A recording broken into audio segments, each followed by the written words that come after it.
putting the exhaust stack on the 214 here. Gonna actually take stuff apart and measure it the right way and do all the fancy stuff, because I'm actually trying to make this look halfway decent instead of using stuff that I have laying around.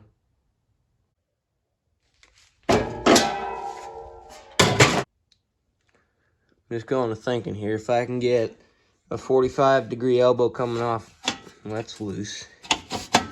But if I can get a 45-degree elbow coming off here, it's also a reducer, so it'll reduce from, say, 1 1/4 inch or whatever I can find to 1-inch pipe going right in there like it is.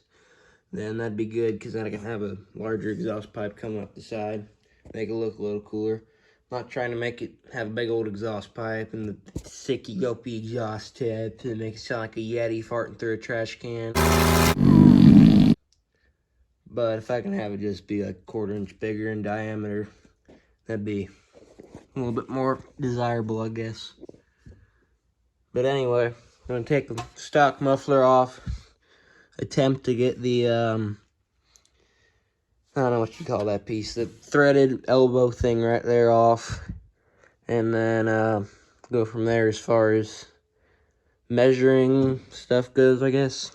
I got the silencing can off now, and I figured it'd be worth mentioning that I'm gonna actually do this the right way, and instead of taking and cutting a hole right about there like I've seen most people do on the internet, I'm gonna actually route the exhaust this way and then straight up instead of just straight out the side. I don't know if I mentioned that earlier or not. I don't think I did, but yeah, doing it that way in case I want to take it back to like that, then I can. You don't need to worry about spending $80 on an exhaust. 40 bucks in Menards later, got a whole bunch of exhaust pipe. So I ended up going with 1 inch, up to 1 1/4, I want to say. 1 1/4, 1 1/4, 12 inches up. That's the longest I had. Now, that ain't half bad for eyeballing the whole thing. We'll cut the end of this off eventually and put a flap cap on it, but before I even do that, I gotta put the thing on there in the first place. Didn't have any penetrating oil, so I just used a combination of silicone lubricant and white lithium grease, but it came out overnight. Or it loosened up overnight, I guess. So now it's just a matter of putting that on. Well, here it is all done in the end. I ended up redoing my design completely. This piece right here saved me. So what I ended up having to do was I ran it that way, and then what would have happened was it would have stuck out too far, so I would have had to not have this cover on the side.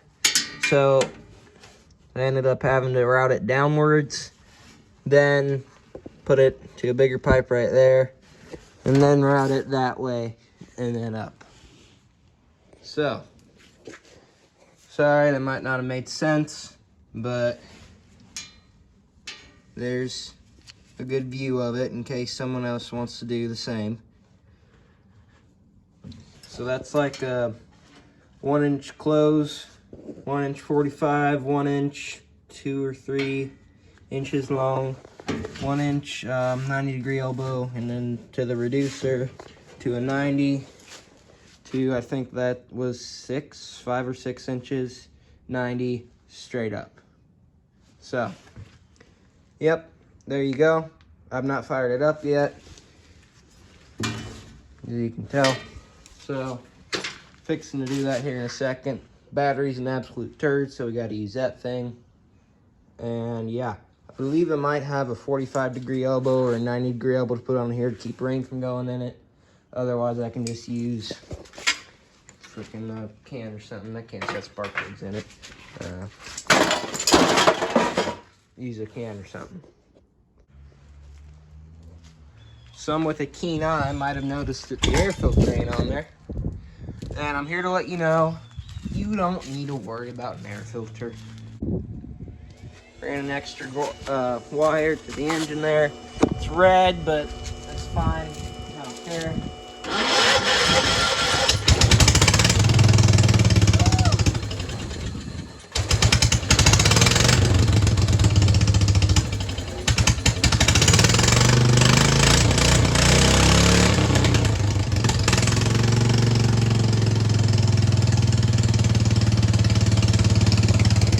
That's pretty awesome.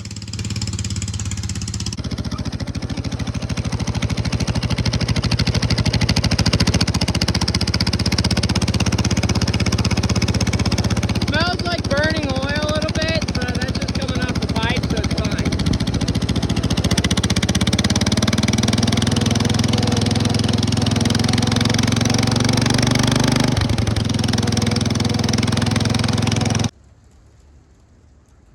Well, that'll be the end of this, I suppose. Didn't really improve the performance of the tractor much, but it definitely sounds a lot cooler, so there you go. Catch you in the next one.